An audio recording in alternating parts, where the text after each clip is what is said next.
Monsieur le ministre, merci de votre présence. Vous nous aviez promis, vous m'aviez promis que vous répondriez favorablement à notre invitation. Et nous constatons, mes confrères, que quelle que soit l'évolution des temps, notre ministre est là. Donc je lui dis bienvenue. Dans un cadre un peu particulier, un peu nouveau, qui est celui des 24 heures de l'innovation juridique, Louis-Georges Barrey, qui est le président de l'Observatoire du Conseil national des barreaux, vous en parlera. Je salue les permanents qui ont accompagné Louis-Georges dans cette opération des 24 heures de l'innovation, Madame Honora et Madame Musitelli. Mesdames et Messieurs, mes chers confrères, l'imagination de la nature humaine est sans limite. Elle doit l'être pour l'avocat et nous allons voir qu'elle l'est. Nous savons les uns et les autres qu'il n'est pas de jour qui ne nous délivre dans la presse, sur les réseaux sociaux et même dans nos conversations intimes et du quotidien, des exemples d'innovation. Celle qui résulte de l'accès aux nouvelles technologies, évidemment, celle qui est liée aux nécessités économiques, bien sûr, mais aussi et peut-être surtout, celle qui résulte de l'extraordinaire capacité de l'individu à s'adapter à son nouvel environnement. Notre profession est concernée par ce mouvement. Elle en est ici le sujet. Gardons-nous, s'il vous plaît, qu'elle en devienne l'objet. Notre profession doit être acteur de ce qui vient. C'est notre sujet. Le monde, a-t-on coutume de dire, est en mutation. Le mot est tiède, parfois rassurant, comme celui d'une observation désintéressée d'un spectateur qui assiste à une présentation d'un État qui lui est étranger. À défaut, il serait inquiétant ce monde où l'observation signifierait une crainte avérée, crainte de ne pas suivre et d'être dominé, de ne pas suivre et d'être déclassé. Sur quoi surviennent des réflexes, celui du repli sur soi d'abord, et celui de la certitude que le repli serait nécessaire aussi pour les autres, quitte à ce que, s'ils ne le comprennent pas, on le leur impose. Il en est de la profession d'avocat comme des autres, elle risque de subir. La responsabilité du Conseil national des barreaux est au moins double à l'égard d'une telle situation: évaluer ce qui survient, proposer l'adaptation la meilleure possible pour tous les avocats. Anticiper aussi ce qui peut survenir et proposer une vision du devenir de notre État. Évaluer et proposer. Cette obligation tient dans la certitude que l'évolution sociale et économique de notre société est inéluctable, qu'elle ne dépend pas de nous, mais de ces acteurs qui nous font confiance pour le moment. Évaluer les conséquences de cette évolution nous contraint à ne pas croire que nous étions auparavant les sujets d'un âge d'or qui serait désormais révolu et que nous serions légitimes à regretter. Il n'est qu'à replonger, mes confrères, dans les livres d'histoire pour concevoir combien serait vain un tel espoir d'un retour dans les siècles révolus.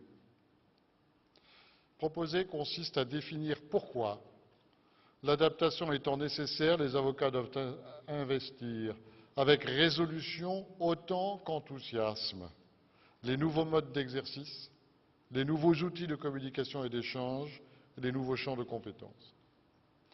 Ils doivent retenir que le Conseil de la défense procède de la même éthique, de la même vocation, de la même légitimité à construire un État de droit dont ils sont les garants, puisque le droit est le facteur de régulation des rapports sociaux et économiques et qu'ils en sont les acteurs.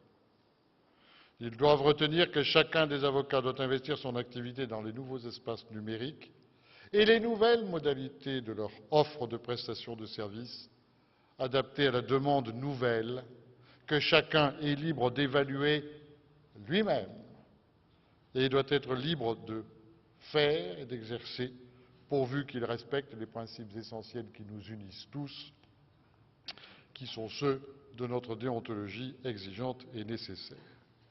C'est un sujet que nous aborderons l'année prochaine à Bordeaux, dans le cadre de notre Convention nationale 2017, retenez-le, Monsieur le Ministre, numérique et territoire. Anticiper cette évaluation d'un État qui survient, qui est déjà survenu, nous le savons, n'est pas suffisante. Elle exige beaucoup de tolérance, mais ne peut à elle seule apporter à chacun la vision de notre devenir commun. Anticiper ce qui surviendra demain, très vite, est une exigence complémentaire simple. Accepter d'imaginer que les robots apporteront l'information et la connaissance suppose de concevoir et d'accepter que la plus-value de l'avocat sera celle de la stratégie. Accepter d'investir pour pérenniser sa présence et son exercice, ailleurs que dans des cabinets construits en dur, dans les rues de nos villes et villages, mais construits dans des espaces virtuels indifférents au monde, suppose de concevoir et de reconnaître que la projection n'est pas celle d'un vieux métier, mais celle d'une offre actualisée aux acteurs qui composent une société en mouvement perpétuel et à une clientèle en demande de besoins auxquels les avocats veulent répondre. Accepter de concevoir un avocat sans robe, sans juge et sans palais suppose de reconnaître, non pas une injure, mais un droit de chacun à exercer différemment un métier universel qui, du territoire identifié et du costume identifié, à un espace dématérialisé et par voie de conséquence infinie, permet et permettra toujours à l'humanité de réguler son droit et d'en confier la mission à l'avocat. Il n'est pas de vertige qui rassure, c'est vrai. Pour autant, il n'est pas d'avenir sans espoir de vertige. Acceptez-le avec moi. Acceptons donc d'espérer dans ce mouvement universel que nous ne maîtriserons jamais, qui nous emportera ailleurs chaque jour, plus vite, mais qui, à défaut de rêve, nous préservera de la déception et, à défaut de certitude, nous préservera, c'est certain, de l'ennui. Non, mes confrères, le pire n'est jamais certain, tandis que le monde n'est pas celui qui est, il est celui qui devient. Il est celui que nous inventerons, que nous devons inventer aujourd'hui et sans prendre le moindre retard. Je vous remercie.